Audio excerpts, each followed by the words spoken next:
जिन शासन की सदाकाल जय विजय हो। शासनपति भगवान महावीर स्वामी की सदाकाल जय विजय हो। मेरे गुरुदेव सहित जितने भी महापुरुष हैं इस धरती पर या हुए हैं, उन सभी की सदाकाल जय विजय हो। जो सिस्टम पर यूट्यूब पर जितने भी श्रावक हैं, श्राविकाएं हैं, मेरी साधु हैं, साधियां हैं, चतुर्विद संघ है, उन सभी का मैं हार्दिक अभिनंदन करता हूं। आपकी उपस्थिति की अनुमोदना करता हूं। आपकी ताकत को महसूस करता हूं। आपकी भक्ति का अनुभव करता हूं।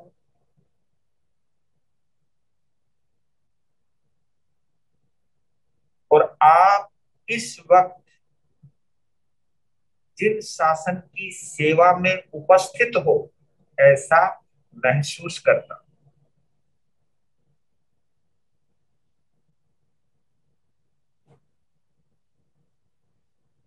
क्योंकि मुझे ये गलत फहमी पालने नहीं चाहिए कि आप मुझे सुनते हो। मुझे हमेशा ये सोचना चाहिए कि आप प्रभु को सुनते हो, आप भगवान को सुनते हो।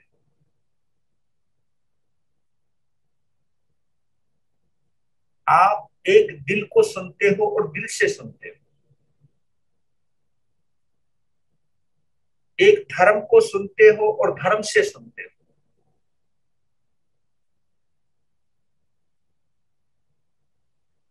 सुनाते वक्त अगर मेरे में सद्भाव है तो भी मैं धर्म का रूप हूं। और सुनते वक्त अगर आप में सद्भाव है, विनम्र भाव है, शासन के प्रति भक्ति भाव है, तो आप भी धर्म का ही रूप हो। एक स्थिति ऐसी आती है जहां साधु और साथी में, श्रावक और श्राविका में कोई अंतर नहीं रहता है, और वो होता है भावनाओं का क्षेत्र।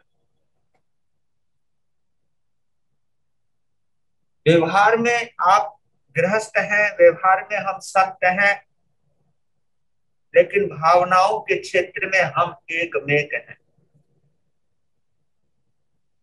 जहां से भी जिन शासन के प्रति अनुरक्ति पैदा होती है, उस हृदय से धर्म पैदा होता है। यही मैं आप लोगों को समझाना चाहता हूं, समझाने की कोशिश कर रहा हूं। प्रस्तावे मितभाषिकम, आचार्य हरिभद्र सूरी का एक ये महत्वपूर्ण सूत्र है जो मैंने कल से प्रारंभ किया है। इसके ऊपर एक, जिसको कहते हैं लॉन्ग डिस्कशन, या यूं कह सकता हूं लॉन्ग कन्वर्सेशन। बेशक से आप कुछ बोल नहीं सकते हो, लेकिन आपका चेहरा बोलता है, आपकी आंखें बोलती हैं, और आपका हृदय बोलता है।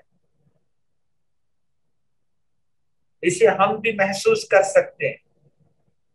मैं किस भावनाओं से बोल रहा हूं, ये आप भी महसूस कर सकते हैं। कन्वर्सेशन प्रॉपर होता क्या, यही तो है कि हम सामने वाले की बात को समझ सकें और मैं सामने वाले को बात समझा सकूं। यही तो कन्वर्सेशन, यही तो वार्तालाप है। नहीं तो प्रलाप है, नहीं तो विलाप है, नहीं तो वार्तालाप यही है।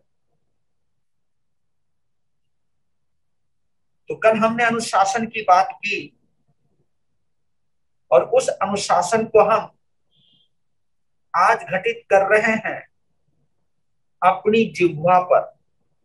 जिह्वा पर यानी जीभ पर, आपकी जबान पर। तो मुझे एक संस्कृत का श्लोक मिला। इस संस्कृत के श्लोक को मैं बहुत गहराई से पढ़ता भी हूं, इसके अर्थ को समझता भी हूं, और इसके अर्थ को समझाने की कोशिश भी करता हूं। वो श्लोक क्या लिखा है, क्या बोला है उस अनुभवी ने। वो बोलते हैं, रे जिह्वे, जिह्वा, जिह्वा को जब हम संबोधन में बोलते हैं ना तो जिह्वे बोलते हैं, जिह्वे। रे जिह्वे गुरु मर्यादा, गुरु मर्यादा। रे जिह्वे गुरु मर्यादा, भोजने वचने तथा। हाँ, भोजने वचने तथा, क्योंकि वचने प्राण संदेहो, भोजने चाप्य जीर्णता। जिन्हें संस्कृत आती है वो सुनते सुनता भी समझ सकता है, लेकिन जिन्हें नहीं आती उसे समझा रहा हूं।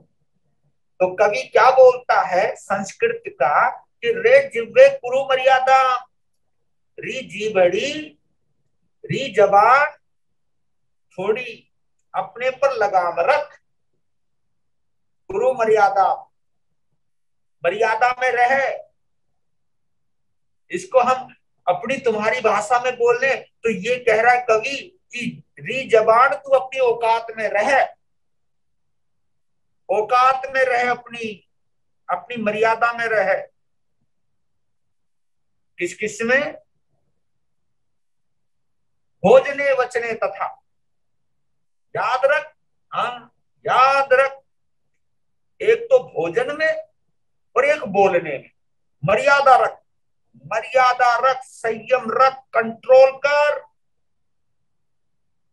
क्योंकि वचने प्राण संदेह हो, अगर तूने कुछ उल्टा सुल्टा बोल दिया, कुछ गड़बड़ बोल दिया, तेरी जिंदगी खतरे में पड़ जाएगी। हाँ, जहां तू टंगी टंगी बोल रही है ना वो बंदा खतरे में आ जाएगा।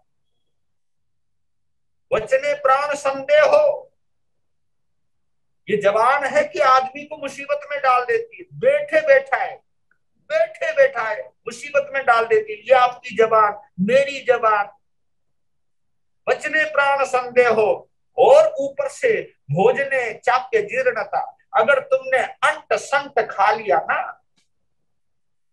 तो तुम्हें पेट का रोग हो जाएगा, अजीर्णता हो जाएगी, कभी कब्ज हो जाएगी, कभी दस्त लग जाएंगे, ऐसी मुसीबत हो जाएगी, यहाँ तो ठप हो जाएगा या बहना शुरू हो जाएगा, बड़ी मुसीबत में पड़ जाओगे आप। हाँ, भोजन में अगर कुछ गड़बड़ हो गई, या तो दस्त लग जाएंगे या कब्ज हो जाएगी, रोजी, या तो लोटा लेके लेके भागते फिरो, या जुलाब जुलाब खा करके कोशिश करो रिलीज होने की, अपना प्रेशर रिलीज करने की, ऊपर से गैस हो गई, दिमाग में चढ़ जाएगा, तुम्हारे ब्लड प्रेशर बढ़ जाएगा, बेचैनी हो जाएगी, जी मिचलाने लग जाएगा, भोजन चाप्य जीर्णता। भाई कमाल की बात है, कवि तुझे प्रणाम करता हूं, तेरी क्या सोच है, क्या नक्शा खींच के रखा है कि रे जिह्वे कुरु मर्यादा, अपनी औकात में रह जीवड़ी,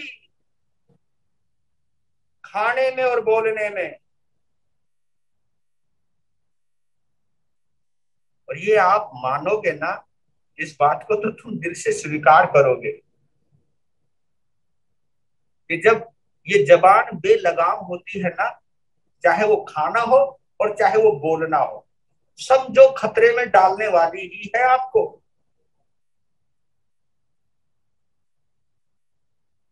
और आपको एक गहरी बात बताओ, ये जितनी भी बीमारियां आ रही है ना, जितनी भी बीमारियां, बोलो किसकी वजह से? हाँ, ये तुम्हारी लल्लोबाई की वजह से। ये जितनी बीमारियां हैं सब ये लल्लोबाई की वजह से। और बताओ, घर में जितना क्लेश है, जितना भी मन मुटाव है, जितनी भी अनबन है, किसकी वजह से बताओ? ये आपकी जबान की वजह से। घर में क्लेश है तो जबान, घर में प्रेम है तो जबान। वाह भाई वाह। घर में बीमारियां हैं तो जबान, घर में स्वास्थ्य है तो जबान। मर्यादा में रहेगी जबान तो घर में क्लेश नहीं होगा, मर्यादा में रहेगी जबान तो आप बीमार नहीं पड़ोगे। इससे बड़ी बात नहीं समझ में आ सकती।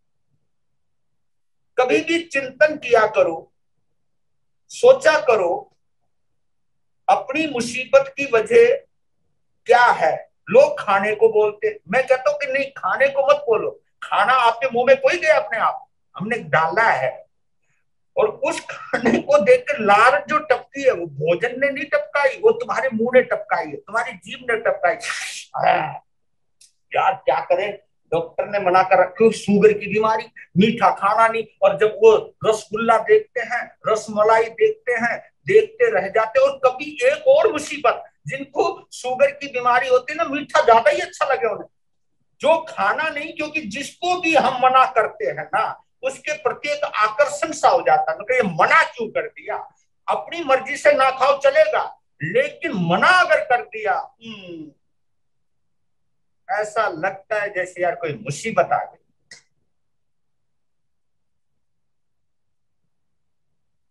तो इसके ऊपर मैंने एक छोटा सा गीत बनाया हुआ है,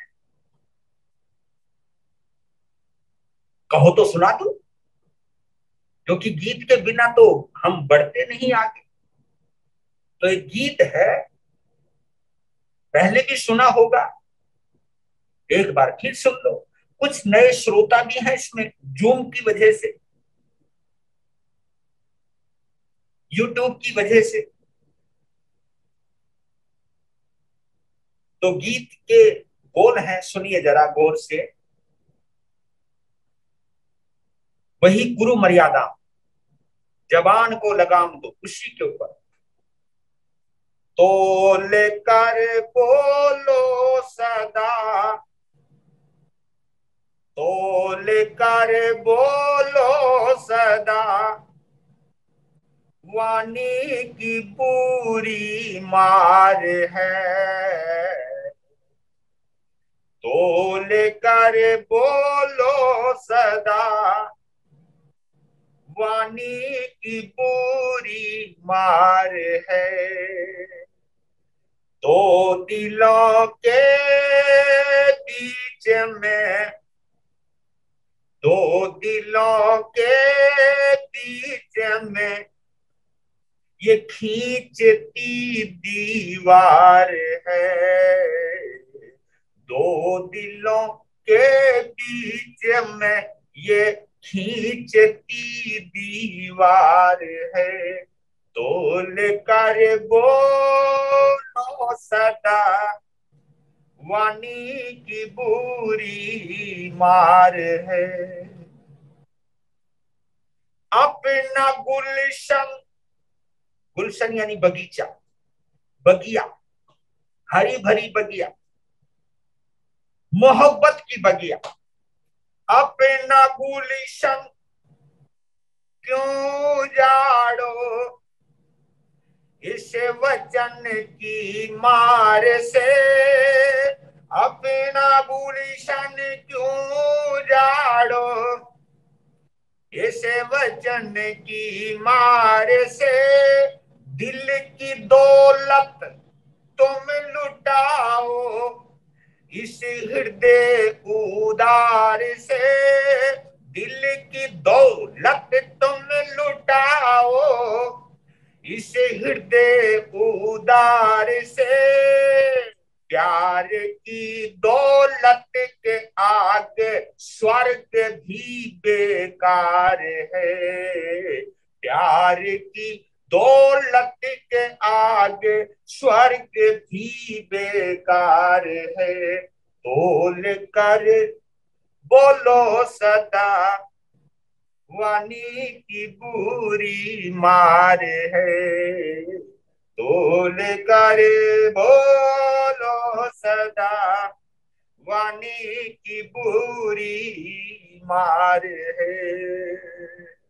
और क्या क्या किया है जुल्मी जवान ने, देखो जरा।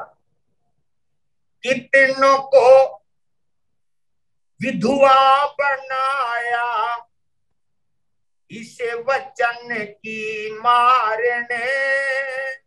कितनों को विधवा बनाया, इसे वचन की मार ने।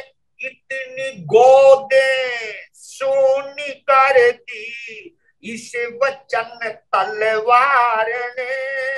कितनी गोदे सोनी कर दी, इसे वचन तलवार ने। कुरुक्षेत्र की वो धरती, कुरुक्षेत्र की वो धरती भाइयों अब भी लाल है। कुरुक्षेत्र की वो धरती भाइयों अब भी लाल है। याद हो आपको महाभारत का युद्ध कहाँ लड़ा गया?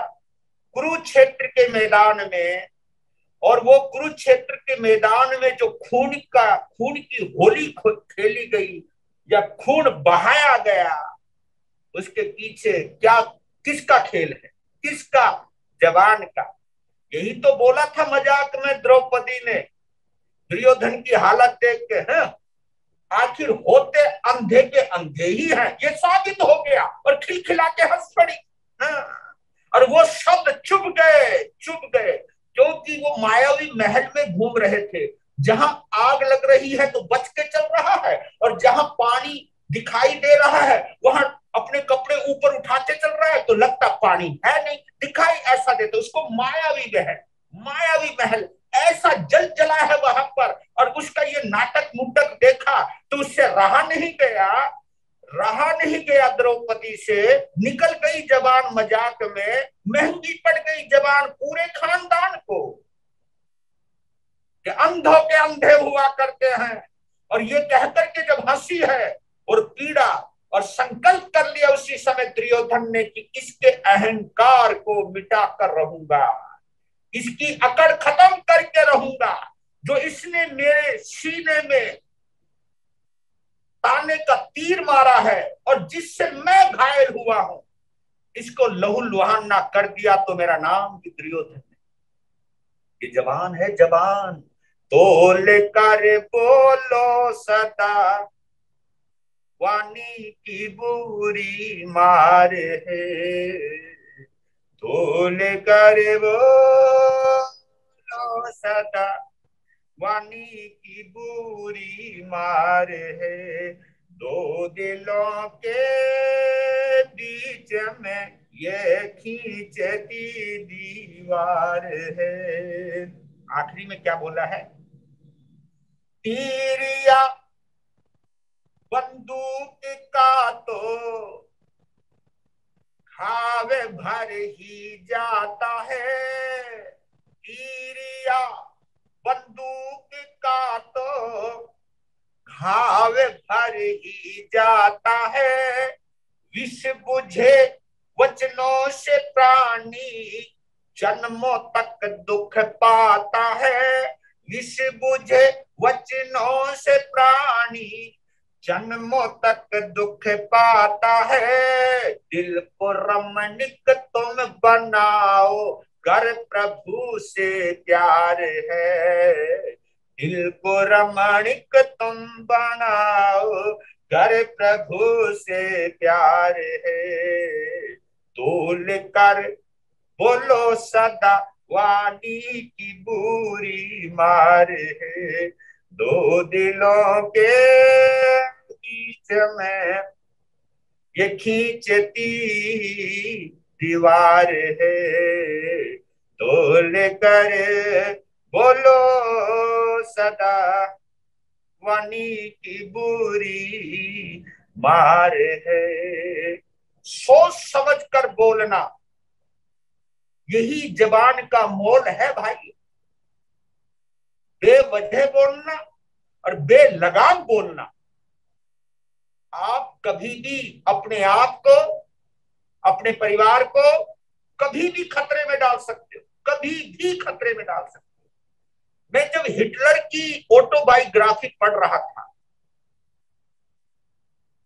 उसके द्वारा एक गजब का शब्द लिखा गया। मतलब वो भी इस मार्मिकता को जानता होगा।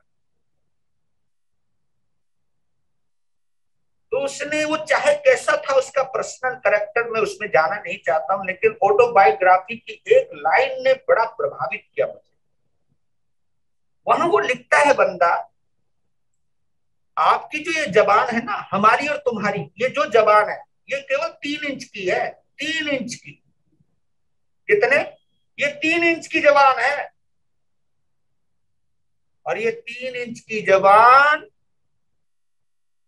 6 फुट के इंसान का कत्ल करवा देती है। हाँ।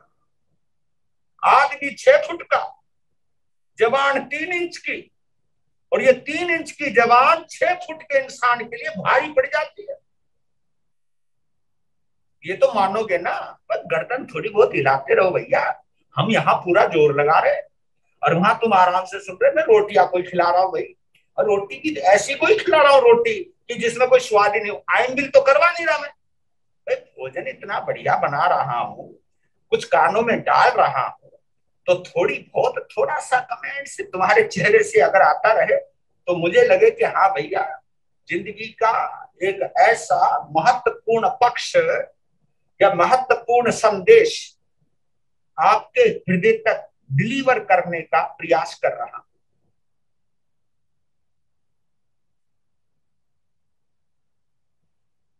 एक अनुभवी ने,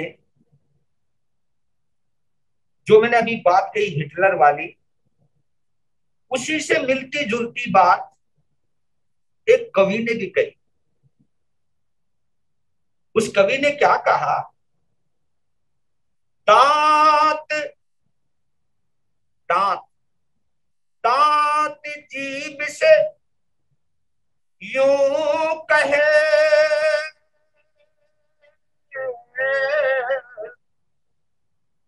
दांत जीभ से यूं कहे, तू एक मैं 32, रगड़ा झगड़ा जो तू करे, देंगे तुझको 30। दांत जीभ से यूं कहे तू एक, हम 32। बोलो,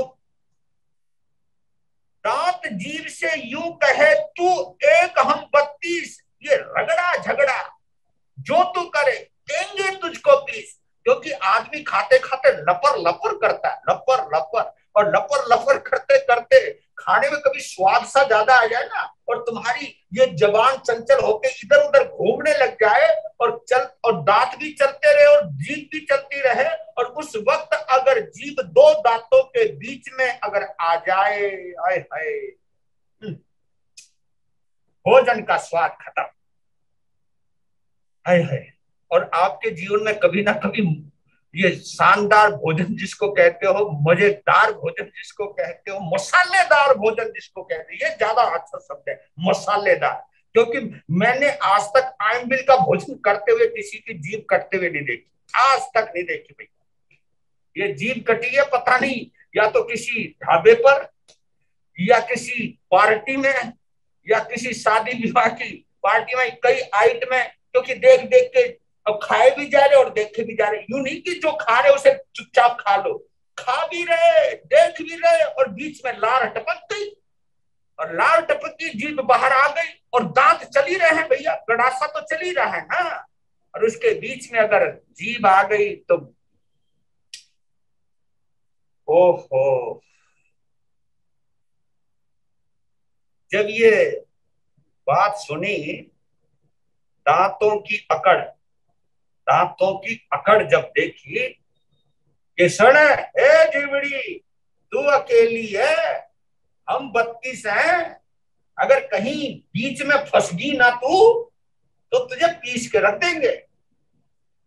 ये बात सुन तो ली, पर जीभ कौन सी कम थी, तो जीभ ने भी नहले पे मारा दहला।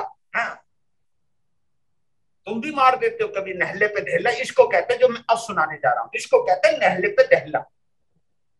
यानी सामने ने जवाब दिया तो दूसरा ऊपर से लाजवाब एक ऐसा जवाब ठोक दिया कि बोलती बंद उसकी सामने वाले की। तो क्या बोलती है जी, जीभ दांतों से यूं कहे,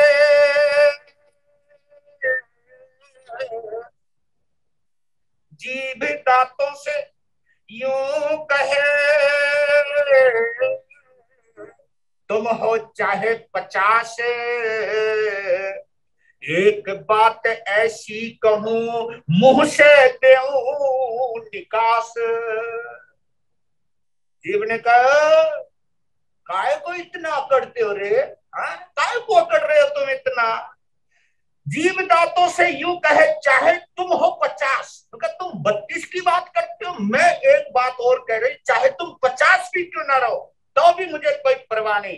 याद रख लेना, अगर एक बात मैंने ऐसी बोल दी ना तो ये 32 ही बाहर आ जाएगी। क्या आ जाएगी? ये 32 ही बाहर आ जाएगी। बात दम लगी या नहीं लगी जीव की?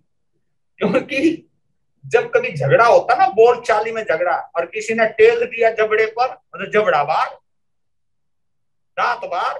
हुआ एक बार ऐसे, बड़े गजब की बात हुई। एक आदमी सुबह सुबह प्रवचन में, वो प्रवचन में डेली आता था, और लेकिन कहीं एक दिन पहले हो गया लफड़ा उसका। लफड़ा हो गया तो झगड़ा हो गया, झगड़ा हो गया तो तगड़ा झगड़ा हो गया। तगड़े झगड़े में क्या हो गया, उसके दांतों पर किसी ने मारा मुक्का, 3-4 दांत आगे के वैसे टूट गए। अब जब दांत टूट गए और प्रवचन में आना जरूरी था, आ भी गया। अब लेकिन करे क्या? उसने रुमाल लिया, समाई कभी करता नहीं था, रुमाल लेके यूं बैठा रहा। मैंने सोचा भाई आज तो बड़ा विनयमान बन रहा है, भाई कमाल की, बड़ी सभ्यता से बोल रहा है। और गजब तो ये हुआ, जब प्रवचन खत्म हो गया, सब लोग वंदना कर रहे, तब भी हाथ ही हुई है। और उससे ज्यादा गजब और तब हुआ जब वंदना करने आया तो एक हाथ से ही करने लगा, खुद तो आया हिनम पया हिनम। मैंने सोचा यार वंदना है, पहली बार ऐसी हो रही है। एक हाथ मुंह पे, दूसरा हाथ घूम रहा। तो मैंने कहा भाई तू ये हाथ क्यों घुमा रहा है? ये दूसरे हाथ को, दूसरा हाथ, गुरु महाराज फिर बात करूंगा आपसे, वही फिर करूंगा बात, यूं करते जाओ, उनका फिर करूंगा बात। तो ठीक है। तो दिन में आया वो, फिर उसका वही सिस्टम चालू। अरे मैं बोला इसने ये कपड़ा रुमाल क्यों लगा रखा है इतना? और दिन तो तू बोलते वक्त इतना विवेक नहीं रखता था, आज तो बड़ा विवेक रख रहा है बोलते वक्त भी। क्योंकि जब उसने अपना वो पर्दा सा हटाया तो आज वो 3-4, 2 नीचे के 2 ऊपर के दांत टूटे पड़े, और वो क्योंकि जी टूट गए। मैं बोला क्या हुआ? वैसे गिर गए, हिल रहे थे क्या? नुके जी हिल नहीं रहे थे, हिला दिया। नुके क्या करा? नुके जी झगड़ा हो गया कल, और झगड़ा हो गया तगड़ा, और तगड़े में लग गया मुक्का भी तगड़ा। और वो तगड़ा मुक्के में क्या हुआ, 2 नीचे के 2 ऊपर के चले गए। तो मैंने जब शीशे में जाके देखा तो मैं इतना गंदा लगा मुंह मुझे। तो मैंने सोचा लोग भी क्या कहेंगे, तो बस मैंने तो रुमाल पकड़ के बांध लिया, बस यूं रखता हूं बस। तो आप समझना इस बात, उसके तो 2 ही गए भैया, 2 ऊपर के 2 नीचे के। कुछ भी हो सकता है हमारे साथ भी, तुम्हारे साथ। इसलिए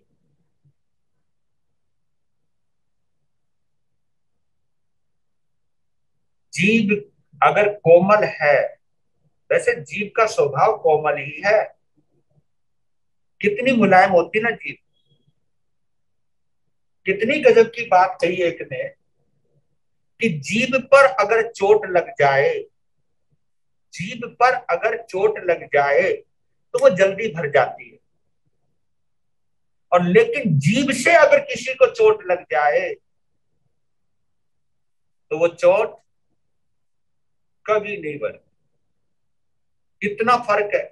क्योंकि जीभ पर कोई भी चोट हो जल्दी भर जाती है, क्योंकि लार एक ऐसी चीज है हमारी जीभ पर, वो अच्छे अच्छे जख्म भर देती है। हमारी जीभ में एक ऐसा तत्व है, ऐसा तत्व जो बड़े से बड़े घाव को भर देता है, बड़े से बड़े घाव को। अगर कहीं पर भी फुंसियां है, घाव हो गया, तो आप थूक लगा दीजिए, वो सही हो जाएगा। इतनी जबरदस्त पावर है आपकी जीभ की लार में। ये भोजन भी पचा देता है, ये लार की वजह से भोजन पचता है। इसके अंदर इतनी बड़ी ताकत है। इसलिए कहते हैं कि भोजन चबा चबा के खाना चाहिए, चबा चबा के खाना चाहिए, पानी बना बना के खाना चाहिए। इतना चबाइए कि उसकी लार में, यानी जीभ की लार में वो भोजन पूरी तरह लिपट जाए, तो वो अगर जाएगा आपके पेट में तो वो पाचक बन जाता है। इसी प्रकार आपको ये कहता हूं, ये जीभ के द्वारा दर्द भी मिटाए जाते हैं और इस जीभ के द्वारा दर्द भी दिए जाते हैं। तो कोशिश कीजिएगा कि जीवन में दर्द मत दीजिए किसी को।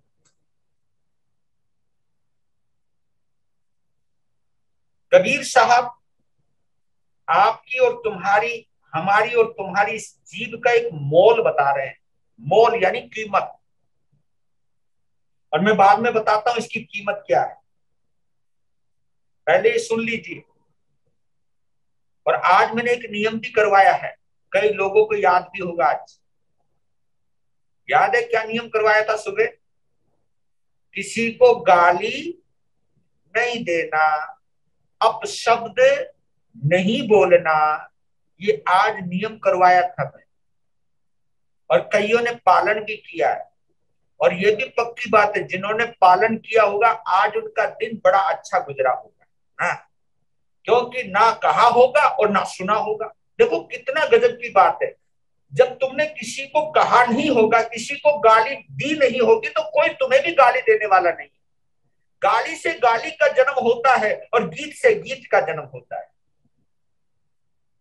और ये शब्दों का ही खेल है भैया, शब्दों का मेल है, शब्दों का मेल है, शब्दों का खेल है। यही शब्द गाली बन जाते हैं और यही शब्द गीत बन जाते हैं। गीत बनते हैं तो सामने वाले का दिल मोहित हो जाता है, और गाली बनते हैं तो सामने वाले का दिल छलनी छलनी हो जाता है। और याद रखना, पहले ये दो लाइनें बोल रहा हूं, गाली कभी न दीजिए,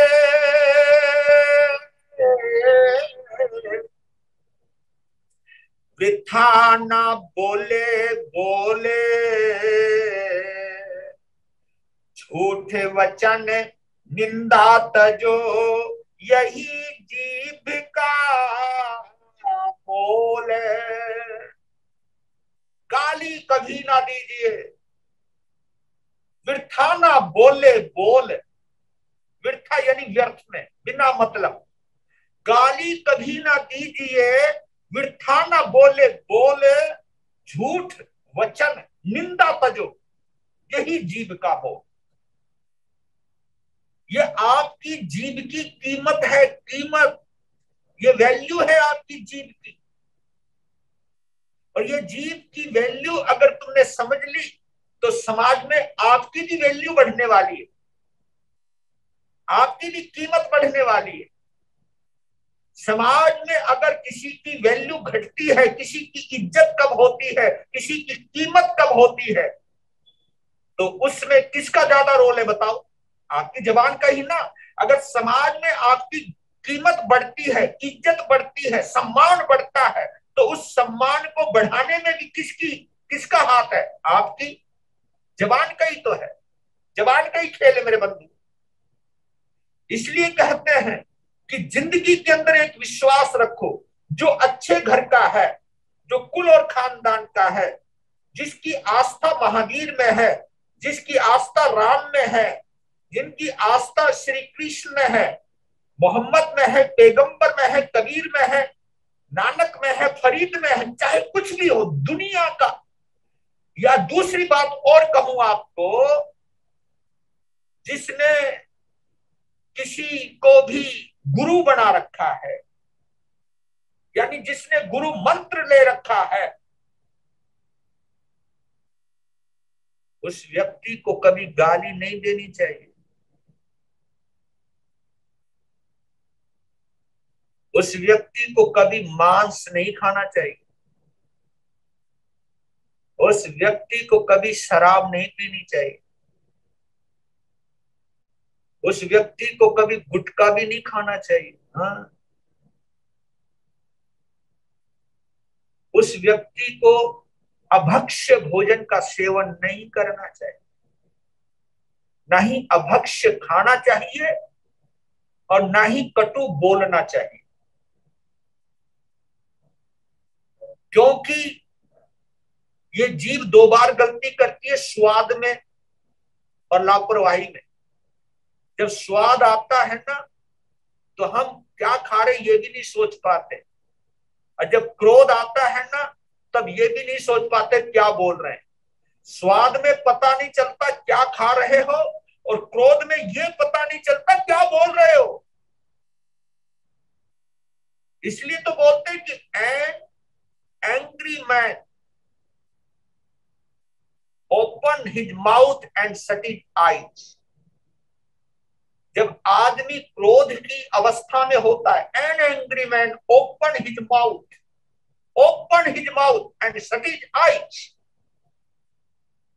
क्रोधी व्यक्ति की क्रोधी व्यक्ति का मुंह खुल जाता है, मुंह, open his mouth and shut his eyes, उसकी आंखें बंद हो जाती, देख ही नहीं पाता मैं किसके सामने क्या बोल रहा हूं, इतना बोलता चला जाता है। ये क्रोध है जो हमें बोध नहीं होने देता कि मैं बोल क्या रहा हूं किसके सामने, ये समझने नहीं देता कि सामने वाले को मैं बोल क्या रहा हूं, उसकी हैसियत क्या है, उसकी उसकी पहचान क्या है, उसका क्या रुतबा है। पर लेकिन ये बोध नहीं होता क्रोध में, क्योंकि बोध और क्रोध एक साथ नहीं रहते। बोध आ जाए तो क्रोध चला जाता है, और क्रोध आ जाए तो बोध चला जाता। बोध समझ गया आप? समझ समझ शब्द। क्योंकि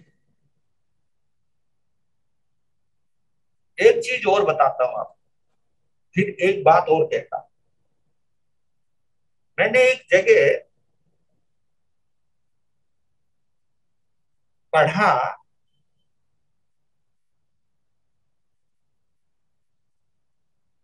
कि क्रोधी व्यक्ति बहरा हो जाता है, बहरा जिसको सुनाई नहीं देता। मैंने सोचा भी ये क्यों बोला। जब हम इसकी गहराई में गए तब पता चला यार बात तो बिल्कुल सही है, बात बिल्कुल सही है। बताओ क्यों ऐसे। आपने देखा होगा जब बंदे को क्रोध आता है तो जोर जोर से बोलता है, जोर जोर से, और सामने वाले को जोर जोर से बोलता है। तो मैंने कहा भाई यार ये तेरे सामने खड़ा है, तू जोर जोर से क्यों बोल रहा है।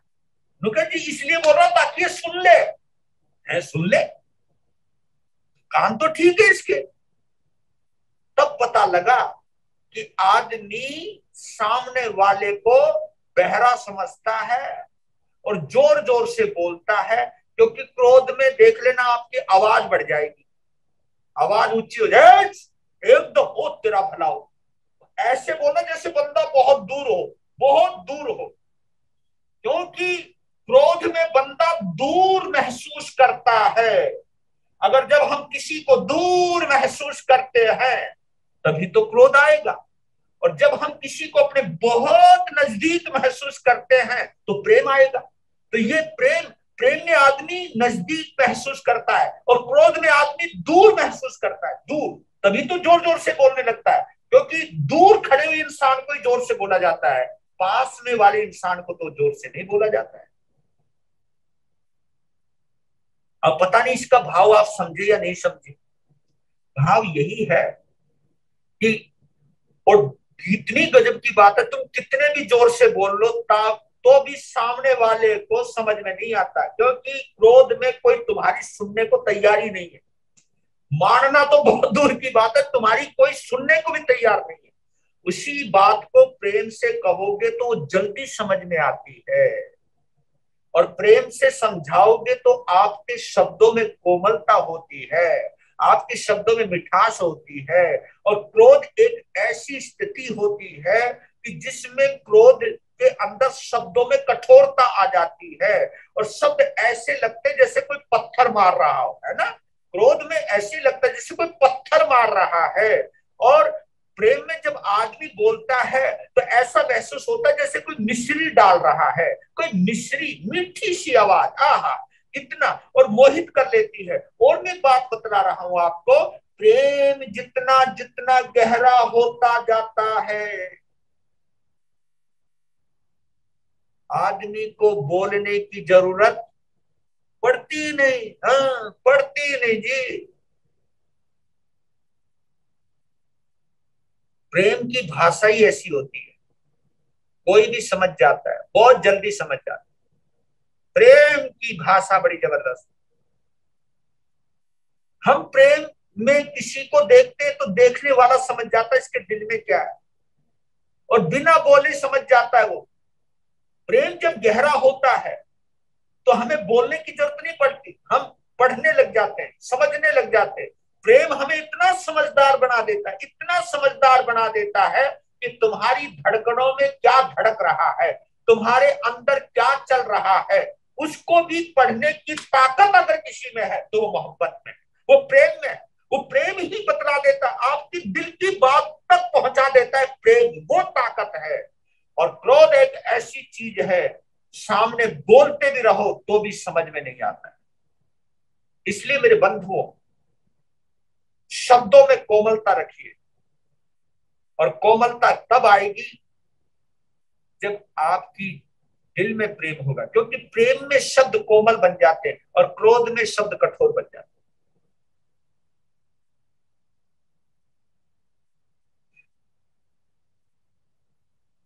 आपको एक गहरी बात और बताओ, अगर ये बात क्लिक कर गई आपके मस्तिष्क में तो मैं समझूंगा कि आप बहुत कुछ समझ जाओगे। आपका बच्चा 2 ढाई साल का हो जाए और वो बोले ना, तो आपको कितनी टेंशन हो जाती, चिंता हो जाती। 2.5 साल का हो गया, 3 साल का हो गया, अगर बच्चा नहीं बोल पा रहा है, मम्मी पापा भी नहीं बोल पा रहा है, तो आपके चेहरे का रंग उतर जाता है। क्या सोचने लगते हो आप बताओ? आप ये सोचने लगते हो किसकी जिंदगी अंधकार में गई। मेरे बच्चे मेरा बच्चा किसी तरह बोलने लग जाए, मेरा बच्चा किसी तरह बोलने लग जाए। क्योंकि गूंगा व्यक्ति जो होता है, पहली बात तो वो विकलांग होता है, उसको हैंडीकैप्ट में डाल दिया जाता है, विकलांग होता है। क्योंकि वो बोलेगा नहीं तो समाज से जुड़ नहीं पाता, समाज से जुड़ नहीं पाता, वो अपनी दिल की बात कह नहीं पाता। और वो समझाने की कोशिश भी करता है इशारों से, इशारों से, लेकिन उसके इशारे हर कोई तो नहीं समझ सकता। जिसने बचपन से देखा हो शायद वो समझ भी जाए, लेकिन हर कोई नहीं समझ सकता। बड़ी परेशानी। आज पागल हो जाता है, पागल हो जाता है कि वो अपनी बात समझाना चाहता है लेकिन वो बोल नहीं पाता, बोल नहीं पाता, करता रह जाता है, होठ हिलाता हिलाता रह जाता है। आप सोचना कि जब ऐसी स्थिति की कल्पना करते अपने बच्चे के लिए, तो आपको लगता है मेरे बच्चे का भविष्य खतरे में चला गया, ये समाज का हिस्सा नहीं बन पाएगा, ये अपनी जिंदगी अच्छे ढंग से नहीं गुजार पाएगा, और ये कहीं भी अपना संबंध स्थापित नहीं कर पाएगा। आपको इतनी चिंता हो जाए, तब पता चलता है कि जवान की कीमत क्या होती है। तब पता चलता है कि जवान की ये कीमत है। तुम ही सोच लो, अगर तुम बोलने वाले नहीं होते, तुम्हारे मुंह में जबान नहीं होती, शब्द नहीं होते, तो क्या क्या कीमत होती है आपकी। आपका समाज से संबंध कट जाता बंधु। ये भाषा जोड़ने का काम करती है, जोड़ने का। इसलिए वचन 3 योग है, मन वचन और काया। ये 3 शब्द जोड़ती है, जोड़ती है, लेकिन उसके अंदर वचन बीच में रखा है। मन की बात भी और तन की बात भी, अगर इन दोनों को कॉम्बिनेशन अगर कोई बैठाता है तो वचन है आपका। आपकी मन की बात यही बोलती है आपकी जबान। आप सामने वाले को अपने दिल की बात बता सकते हो, ये काबिलियत इन शब्दों में। तो आपको ये कहना चाहता हूं कि जो गूंगा व्यक्ति होता है वो मालूम है किस कर्म के प्रभाव से बनता है। वो ऐसे नहीं बना, गूंगा इसलिए बना है, या तो उसने बहुत गालियां दी हैं, या उसने बहुत निंदा की है किसी की, या उसने किसी के ऊपर झूठे आरोप लगाए हैं, या किसी की इज्जत उतारी है इस जबान से, इस जबान से। गुरुओं की निंदा की है, शासन की निंदा की है, धर्म की निंदा की है, विश्वासघात किया है, झूठ बोला है, बात बात पे झूठ बोला है, लोगों को बहकाया है, लोगों को भ्रमित किया है, लोगों को गुमराह किया है। जो वाणी का इतना दुरुपयोग करता है, इतना दुरुपयोग करता है, वो अगले जन्म में मरकर गूंगा बनता है। तो गूंगा व्यक्ति आपके लिए एग्जाम्पल है, एग्जाम्पल, कि अगर इसकी मजबूरी, इसकी लाचारी अगर मेरी समझ में आ रही है, तो मुझे एक संकल्प करना चाहिए कि जिंदगी में कभी गाली नहीं दूंगा, जिंदगी में बिना मतलब नहीं बोलूंगा, वृथा ना बोले बोल, बे मतलब नहीं बोलना। आप लोग तो मजाक मजाक में पता नहीं क्या क्या बोलते चले जाते हो, और बिना मतलब का बोलते चले जाते हो, झूठ बात बात में बोल जाते हो आप, बिना मतलब बोल जाते हो, निंदा बिना मतलब कर जाते हो आप। लेकिन इसके परिणाम को समझ लीजिए। गूंगा व्यक्ति से बढ़िया एग्जाम्पल नहीं हो सकता। वो गूंगा व्यक्ति वो है जिसने अपने वचनों का इतना दुरुपयोग किया, इतना दुरुपयोग किया कि आज बोलने को मजबूर हो गया, वो बोल नहीं पा रहा है। इसलिए आपको मैं यही चीज सबक देना चाहता हूं, प्लीज, अगर अगले जन्म में गूंगा नहीं बनना चाहते, पशु जगत में नहीं जाना चाहते, पशु योनि में नहीं जाना चाहते, त्रियंच योनि में अगर तुम जाना नहीं चाहते हो, तो इस जबान से किसी को गाली मत देना, इससे किसी की निंदा मत करना। कोशिश करना, दो भाई अगर बीच में बिछड़े हुए हैं तो उन्हें जोड़ने का काम करो, तोड़ने का काम मत करना। हो सके तो अमृत बांटो, अमृत, जहर मत घोलो किसी के अंदर, किसी के अंदर जहर मत घोलो, बिगाड़ो मत बातों को, बातों को सुलझाने की कोशिश करो, बातों को बनाने की कोशिश करो। अगर ये तुम करते हो तो बहुत बड़ा पुण्य करते हो। मैं साधु संतों को एक बात कहता हूं, फट्टे के ऊपर बैठ करके जो संप्रदाय का जहर घोलते चले जाते हैं, लोगों को लोगों से तोड़ते चले जाते हैं, अपने स्वार्थ में आकर के लोगों को भ्रमित करते चले जाते हैं, वो संत भी अगले जन्म में त्रियंच योनि में जाने वाले हैं, या कोई ऐसी स्थिति में पहुंच जाएंगे जहां वो गूंगा रह जाएगा, बोल नहीं पाएगा। आज इतना बोल रहा है, इतना बोल रहा है, और बताऊं आपको, जैन संत को बोलने की इजाजत है ही नहीं। हाँ, मैं जो बोल रहा हूं ये बिना इजाजत के बोल रहा हूं मैं, क्योंकि जैन संतों के लिए एक शब्द का प्रयोग हुआ है मुनि, और मुनि का मतलब होता ही क्या है, मौनेन मुनि होई, मौन से ही मुनि होता है। जो बोलता है वो मुनि होता ही नहीं है। इस वक्त मैं केवल रमणीक हूं, मुनि नहीं हूं इस वक्त में, क्योंकि मैं बोल रहा हूं। पर लेकिन अगर बोलना ही पड़े तो ऐसा बोलो, ऐसा बोलो, लोग जुड़ते चले जाएं, मिलते चले जाएं, जहर निकलता चला जाए, अमृत घुलता चला जाए, तो मेरी इस जबान की कीमत है। अगर मैंने किसी का दिल तोड़ा है, समाज तोड़ी है, तो बहुत बड़ा पाप किया है, और इसकी कीमत मुझे गृहस्थी से ज्यादा मुझे चुकानी पड़े। तो ये चीज सोचिए, बहुत बड़ी ताकत है जबान की। एक ताकत का एक करिश्मा सुना रहा हूं आपको।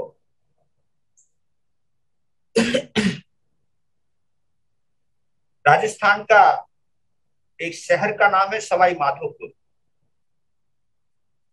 उसके एक प्रसंग में पढ़ रहा था, और ये मैं सुनाता हूं, कई बार दिल से सुनाता हूं इस कहानी। और ये कहानी नहीं है, ये सत्य घटना है। सवाई माधो सिंह, सवाई कहते हैं जिसकी सोच सवाया, आगे की जो पहले सोच लेता है उसको हम सवाई बोलते हैं। तो कुछ ही हुए हैं, सवाई जय सिंह जिसके नाम पर जयपुर पड़ा है, सवाई माधो सिंह जिसके नाम पर सवाई माधोपुर पड़ा है। ये सवाई थे, सवाई, यानी आगे की सोच लेते थे। इतनी तीव्र मति थी उनका, IQ इतना तेज था, इतना तेज था कि सामने वाले की नजर को देख के समझ जाते थे, और उसके शब्दों का अर्थ निकाल लेते थे, और वो शब्द का अर्थ निकाल लेते। इतनी तीव्र मति, इतनी तीव्र बुद्धि कि शब्दों से आगे तक का भाव समझ जाना, ये ताकत थी। तो सवाई माधोपुर के जो, सवाई माधो सिंह के जो पिताजी थे, उनकी दुश्मनी थी दिल्ली के बादशाह के साथ। तो दिल्ली का बादशाह मजबूत था, तो अपने दल बल के साथ आक्रमण कर दिया। उस आक्रमण में सवाई माधो सिंह के पिता मारे गए और सवाई सवाई माधो सिंह के पिताजी मारे गए और उसके राज्य पे कब्जा हो गया दिल्ली के बादशाह का। लेकिन राजघराने की इज्जत थी और उस समय माधो सिंह केवल केवल 12 साल का था जब उसके पिता मरे युद्ध के मैदान में। तो सभी दरबारियों ने मिलकर के माधो सिंह को राजा घोषित कर दिया और पिता की गद्दी पर उसे बिठा दिया। और बाद में मुखाग्नि दी गई।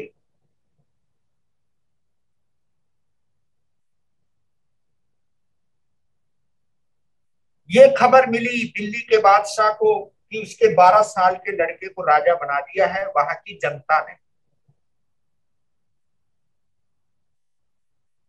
तो पता नहीं दिल्ली के बादशाह के मन में क्या आई, क्योंकि मालिक तो बन चुका था, तो दरबार में कभी भी हाजिर हाजिर होने का आदेश दे दिया उसने कि माधो सिंह को मेरे दिल्ली दरबार में हाजिर किया जाए। अब हड़कंप मच गया वहां कि 12 साल का लड़का है, 12 साल का राजा है, उम्र छोटी है। तो सभी राज दरबारियों ने एक आपातकाल मीटिंग बुलाई और कुछ प्रश्नावली तैयार की कि दिल्ली का बादशाह अगर ये सवाल पूछे तो ये जवाब देना, ये सवाल पूछे तो ये जवाब देना। तो 150 से 150 200 के करीब सवाल और जवाब की प्रश्नावली तैयार हो गई कि दिल्ली का बादशाह ये पूछ सकता है, ये पूछ सकता है, ये पूछ सकता है, इसका ये जवाब है, इसका ये जवाब है, इसका ये जवाब है। और वो 12 साल का राजा माधो सिंह उन सबके सवालों को पढ़ भी रहा है, सुन भी रहा है। लेकिन लास्ट में उस बच्चे ने एक बात कही कि मेरे दरबारियों, आपकी बात का मैं मान करता हूं क्योंकि मेरे पिता के आप सब वफादार हो और आपने मेरे बेटर के लिए, मेरी बेहतरी के लिए आपने ये सब काम किया है। लेकिन मैं एक बात पूछना चाहता हूं, मैं इन 200 सवालों को रट लूं, जवाब भी रट लूं, लेकिन अगर इन 200 सवालों में से कोई 201वां सवाल अगर पूछ लिया बादशाह ने तो फिर मैं क्या करूंगा। तो दरबारियों ने कहा फिर तो जवाब आपको ही देना होगा। तो माधो सिंह ने कहा जब जवाब ही मुझे देना है तो फिर वक्त जैसा होगा मैं अपनी तरफ से दे दूंगा। ये हटाओ, ये किताब हटाओ, ये प्रश्नावली, ये उत्तरावली बाहर बाहर करो, इसको ये आंसर शीट रहने दो। जब जवाब देना है तो मैं ही दूंगा। ठीक है, आगे जी। अब देखो जी, 12 साल का बच्चा, मुकुट बंधा हुआ है और 100 के करीब राज दरबारी के साथ वो आया। दरबारी सब बड़े बड़े और राजा छोटा सा। और सवाई माधो सिंह सुंदर भी बहुत थे। तो जब दिल्ली दरबार में वो आए, वो बड़ी मस्ती की चाल से आ रहे थे। उनकी चाल में थी एक नजाकतता थी और एक कॉन्फिडेंस भी था और चेहरे पर मुस्कुराहट थी, चेहरे पर मुस्कुराहट थी। और राजा ने, बादशाह ने, दिल्ली के बादशाह ने जब सवाई माधो सिंह के उस चमकते हुए चेहरे को देखा, चमकती हुई आंख को देखा और उसकी मस्ती भरी चाल को देखा, वो तो फ्लैट हो गया, वो तो दीवाना। अरे क्या चीज है यार ये, क्या गजब, क्या गजब लग रहा है। वो अंदर की जो नफरत थी तो उसका चेहरा देखती वैसी धुल गई। और जैसी वो पहुंचे आगे बादशाह के पास मुस्कुराते हुए, माधो सिंह मुस्कुराते हुए पहुंचे, तो मुस्कुराहट इतनी गजब की थी। एकदम बादशाह ने माधो सिंह के दोनों हाथ अपने एक हाथ में पकड़ लिए और पूछने लगे कि माधव सिंह, एक बात बता कि तुझे किस बात का घमंड है, अपनी जनता पर, या अपनी दौलत पर, या अपनी सेना पर, या अपने राज्य पर? और देखो संयोग ऐसा था, उन 200 सवालों में ये सवाल था ही नहीं। और वो बेचारे 100 दरबारी आए थे, वो हिल गए, यार ये तो जवाब ही नहीं था, ये तो सवाल ही नहीं था। यानी बात पूरी तरह सवाई माधो सिंह के ऊपर आ गई।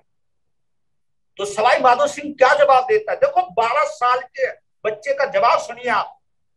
12 साल का बच्चा बोलता है कि हमारी हिंदू परंपरा में, हे बादशाह, है जहांपनाह, और बोला बड़ा गजब का है, जहांपनाह, हमारी हिंदू परंपरा में एक लड़का शादी के वक्त एक लड़की का एक ही हाथ पकड़ता है, एक ही हाथ पकड़ता है, और वो लड़का एक हाथ पकड़ने के बाद उस लड़की को, जिसने अग्नि की साक्षी से हाथ पकड़ा है, उसे जिंदगी भर निभाता है, उसको जिंदगी भर निभाता है एक हाथ पकड़ने पर।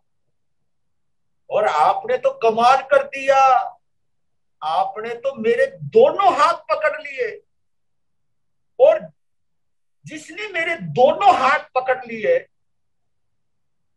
और फिर मैं ये कहने लगूं कि मुझे अपने राज्य पे घमंड है, मुझे दौलत पर घमंड है, मुझे अपनी प्रजा पे घमंड है, देखा जाए तो बादशाह मुझे आप पर नाज है, क्योंकि आपने मेरा दोनों हाथ पकड़े हैं। जिसने मेरे दोनों हाथ पकड़ लिए, फिर मुझे किस बात का डर है? हाय हाय, मर जावा। ऐसे कहते गले से लगा लिया, और दिल्ली का बादशाह घोषणा करता है, एकदम गोद में बैठा लिया, घोषणा करता है कि सवाई माधव सिंह के जीते हुए राज्य को मैं वापिस करता हूं, और जो भी युद्ध के दौरान वहां तोड़ फोड़ हुई है, उसकी भरपाई मैं दिल्ली के खजाने से करता हूं। आज मैं फ्लैट हो गया, इसका दीवाना हो गया मैं। और सारा दरबार तालियों की गड़गड़ाहट से भर गया। देखो वक्त पर क्या बात थी। ये कीमत है जबान की। रिश्ते बिगड़ते हुए एकदम मजबूत हो गए, मोहब्बत में बदल गए। नहीं तो वो वहां पे कह सकता था मुझे अपनी प्रजा पे घमंड है, मुझे ये घमंड है, वो घमंड है, और राजा कहता मैं तेरा भी घमंड उतारता हूं। लेकिन जो बात उसने कही, वो बात मोहब्बत में बदल गई, नफरत को मिटा गई। यही बात आपको समझाना चाहता हूं, क्योंकि कभी कभी हम बहुत कुछ बोल जाते हैं, इतना कुछ बोल जाते हैं जो हमें नहीं बोलना चाहिए। बहुत अच्छा, आज का समय इतना ही है, कल फिर चर्चा करेंगे इसी जबान पर। हाँ, ये जबान का जो मैटर है ना भैया, मैं सोचता हूं पूरा खोल के रख दो। इस जबान के आईने में हम अपने आप को अच्छी तरह देख लें। मैं आपके घर के माहौल को खुशनुमा बनाना चाहता हूं, और केवल एक यही ताकत है आपके पास, ऐसी ताकत है आपके पास, कुदरत ने दी है आपको, आपके शुभ कर्मों ने दी है, ये जबान की ताकत। इसका क्या क्या इस्तेमाल हो सकता है, इसके और पहलुओं पर चर्चा करेंगे। आज बस इतना ही। ओम शांति। वीर नाम के हीरे मोती, गुरु नाम के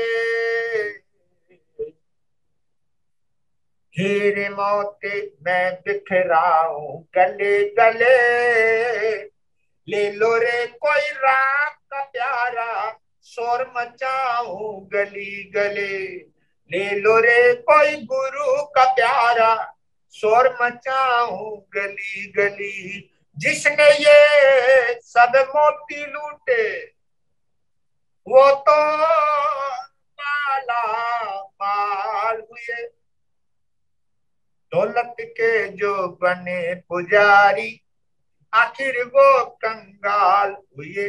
सोना चांदी वालों सुन लो, लोहे कपड़े वालों सुन लो, अरे विदेशों वालों सुन लो, अरे ओ भारत वालों सुन लो, बात सुनाऊं खरी खरी, ले लो रे कोई रात का प्यारा, शोर मचाऊं गली गली, ले लो रे कोई गुरु का प्यारा, शोर मचाऊं गली गली, ओ शोर मचाऊं गली गली, शोर मचाऊं गली गली, शोर मचाओ गली गली। बहुत अच्छा, आपको शुभ रात्रि देता हूं। आपने इतने प्यार से सुना, दिल से सुना, मुस्कुराते हुए सुना, धन्यवाद। और मौन के साथ सुना, ये बहुत, क्योंकि तुम सबके बीच में मैं ही बोल रहा था, है ना, ये बहुत बड़ी बात है। क्योंकि तुम नहीं बोल रहे थे इसलिए सुन रहे थे, अगर तुम बात कर रहे होते तो फिर नहीं सुन पाते। तो इसलिए कहते हैं कि जब हम धर्म सभा में आए तो उस वक्त हम सुने, सुनने की कला सीखे। बस आज इतना ही। ओम शांति, ओम शांति। कल प्रातः काल फिर मिलते हैं, बैसठिया अनुष्ठान में मिलते हैं, फिर मंगल पाठ में मिलते हैं। ये सब दोनों एक साथ चलते हैं। 5:55 पर प्रारंभ हो जाता है। 5:55 पे क्या प्रारंभ हो जाता है भैया? क्या प्रारंभ हो जाता है? 5:55 पे प्रारंभ हो जाता है बैसठिया छंद, और 6:30 बजे महा मंगल पाठ, और फिर 3:30 से 4:30 तत्वार्थ सूत्र, और फिर शाम को फिर वही कार्यक्रम, ये चलता रहता है ना। बढ़िया, तुम अपने घर में, हम अपने घर में, लो तुम भी मौज और हम भी मौज, सुनते जाओ। शुभ रात्रि, खुश रहना भी है। गुरु जी। हाँ जी, हाँ जी, हाँ जी।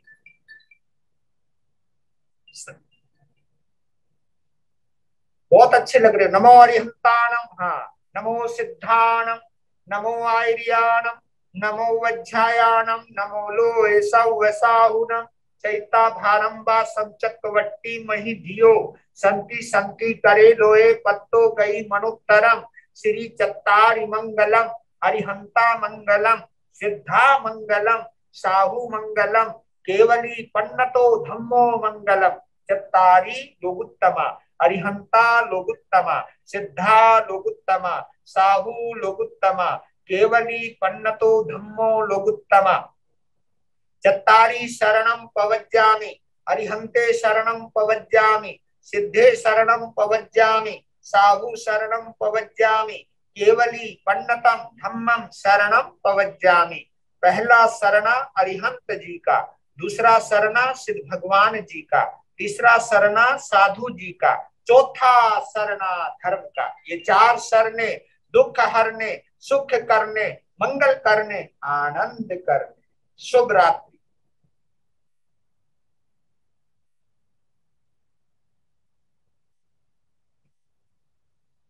बहुत अच्छा।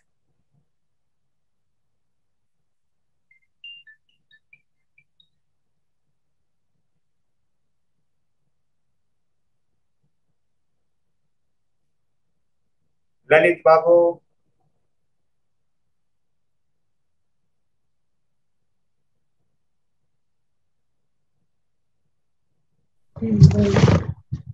बारी बारी तो गजब की पकड़ा है सारे। ललित जी कहाँ गए? अच्छा, सो गए ललित जी तो। ललित जी, हाँ, जय जिनेन्द्र, वते वंदनामि महाराजा।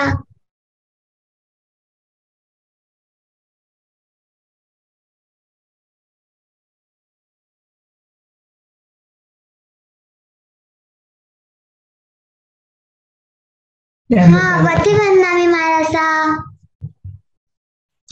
ये सविता बुआ की मम्मा है, और ये पापा। बहुत हेलो। अच्छी बात, बहुत अच्छा, खुश रहना।